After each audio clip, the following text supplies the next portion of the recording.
Let me start with the latest development in this region where the army is claiming that they have broken the backbone of the militants in this area, especially from Taliban Pakistan as well as Al-Qaeda. How do you evaluate these things as an expert? I think the claim is partially justified. The army has achieved some victories. For example, in Swat and Malakand region, the army has been able to defeat the Taliban. Taliban can no longer operate in a particular area in Swat and Malakand region. The Taliban have also been evicted from most of South Waziristan, which was their stronghold. In fact, South Waziristan was the birthplace of the Taliban movement in Pakistan. So these are the two major victories of the army. But I don't think that the army has broken the backbone of Taliban. Maybe they have been able to diminish the strength of Pakistani Taliban. The Pakistani Taliban still occupy some areas. For example, Orakzai tribal region is still occupied by the Taliban. For example, North Waziristan and even the Wana area in South Waziristan is still controlled more or less by the Taliban, who actually are not part of the Tehreek-e-Taliban Pakistan. They are Taliban. They have an alliance and links with the Afghan Taliban. They also seem to have some links with Al-Qaeda in North Waziristan and in Wana area in South Waziristan, but they are not part of the TTP or the Pakistani Taliban, which was earlier led by Baitullah Masood and after his death by Hakim Ullah Masood. And the Taliban are still active in Bajawar, Mumand, Khyber and certain other areas. So they still exist. They may not be able to launch big attacks, but they are still able to send suicide bombers into Pakistani cities. They are still able to ambush the Pakistan army convoys. They can still strike in a number of places in Pakistan. So I think that the Taliban have not really been fully defeated.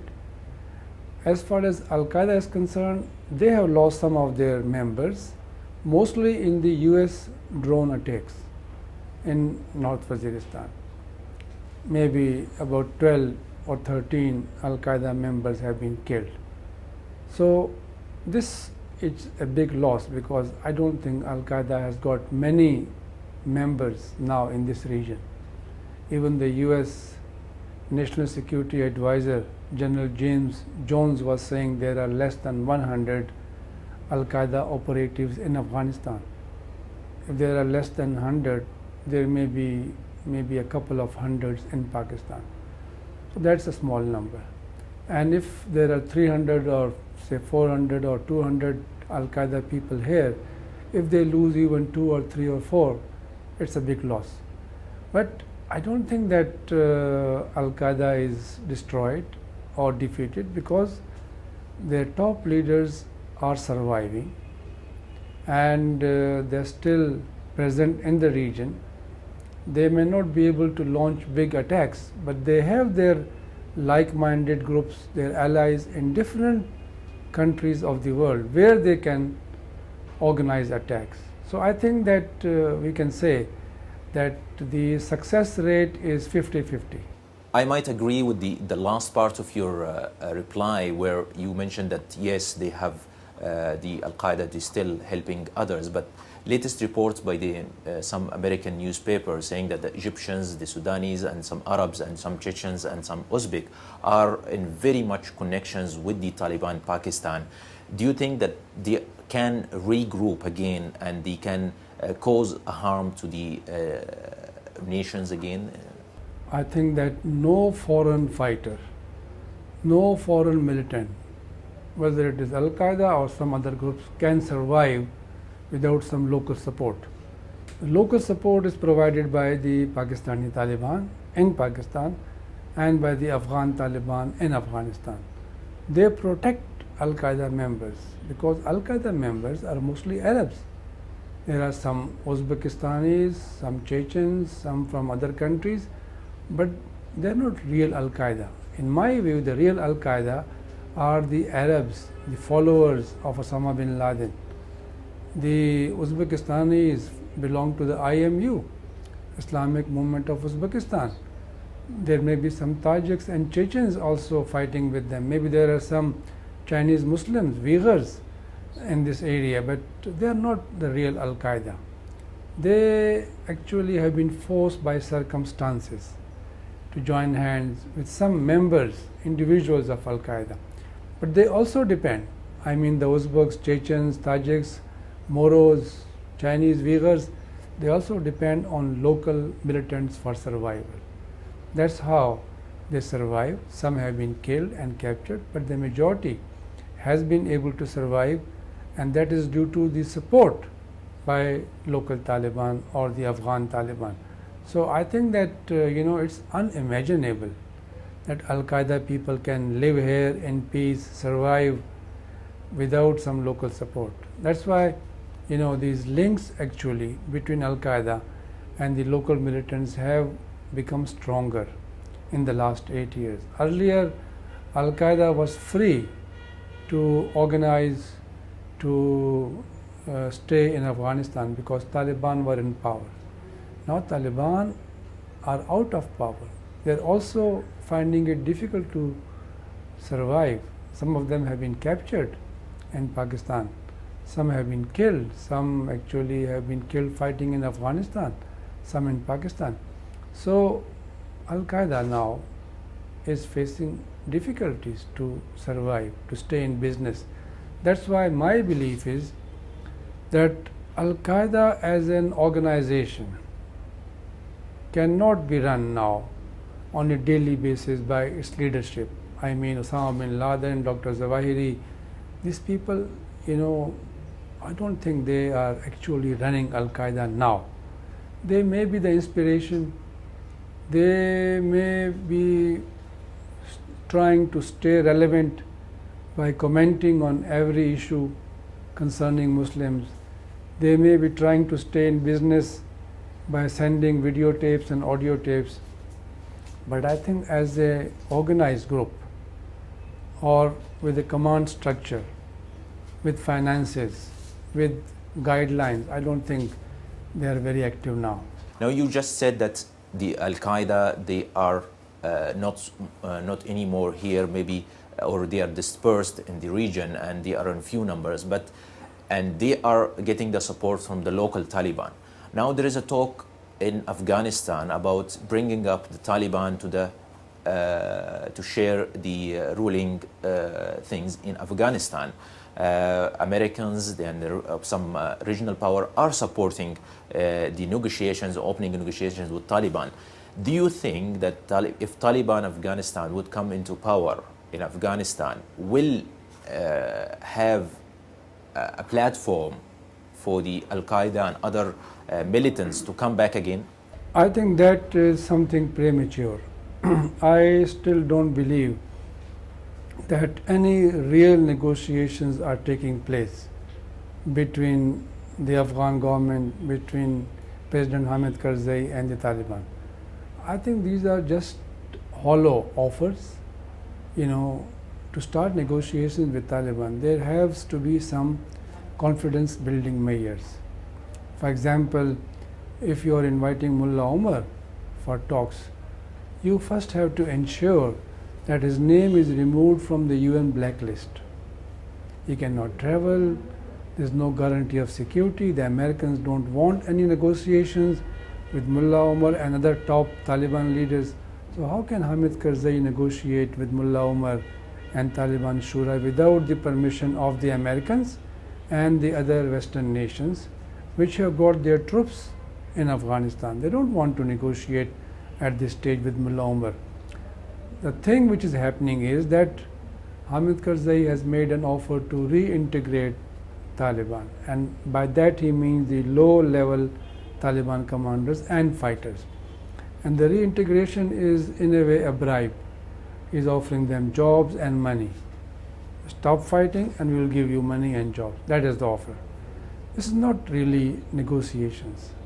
So I think that unless the US makes up its mind, unless NATO decides, there can be no real peace talks in Afghanistan. And the Taliban also are not going to talk to Hamid Karzai. They may agree to talks maybe with the Americans, but right now they are also very rigid in their stand. They say all foreign forces must leave Afghanistan, then we can see, then we can consider to talk to somebody who is able to deliver, because they say Hamid Karzai is powerless, he doesn't have any authority, so how should we and why should we negotiate with him? So I think, this is not a serious effort to hold negotiations. Right now, the American and NATO policy is to defeat the Taliban militarily. That's why they are launching big offensives. After the offensive in Marja, in Helmand, now they're planning another big attack in Kandahar, and then after that one in Kunduz. So I think the focus is on a military option, and the peaceful option, the option of dialogue, is still in the background. ولكن هناك حديث قوي في الأروقة الباكستانية سواء سياسيا أو حتى على مستوى المحللين السياسيين يقول بأن باكستان تلعب دور الوساطة لجلب حركة طالبان إلى مائدة المفاوضات. كيف تقرأ هذه التطورات؟ There is a latest reports and the latest endeavors that's going on official levels and maybe in the also track to diplomacy, if I'm well describing that the Pakistan is trying to mediate or to bring the Taliban on a negotiation table with the maybe Americans or with the Afghan, and also the Americans and the Saudi Arabia also trying.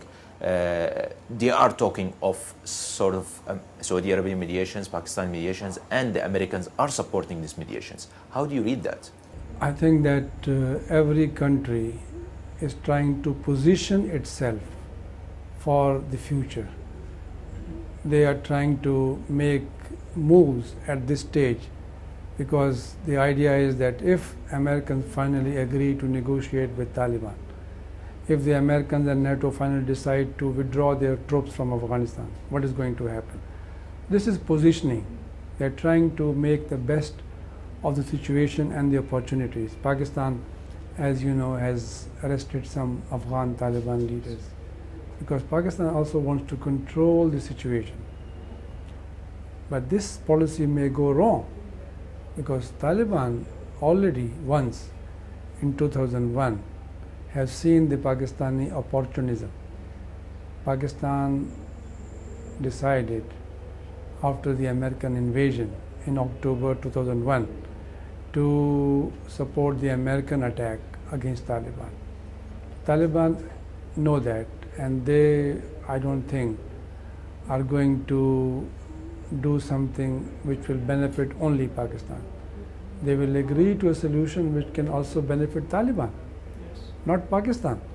So I think that the Pakistani initiative, maybe they were forced to arrest Mullah Biradar because the Americans knew about his hideout. Maybe the other people were arrested by Pakistani authorities because they wanted to show that, look, we are serious in arresting them if they come to Pakistan and we can mediate. Pakistan is offering to mediate between Taliban and the Afghan government and the Americans. Saudi Arabia is very cautious.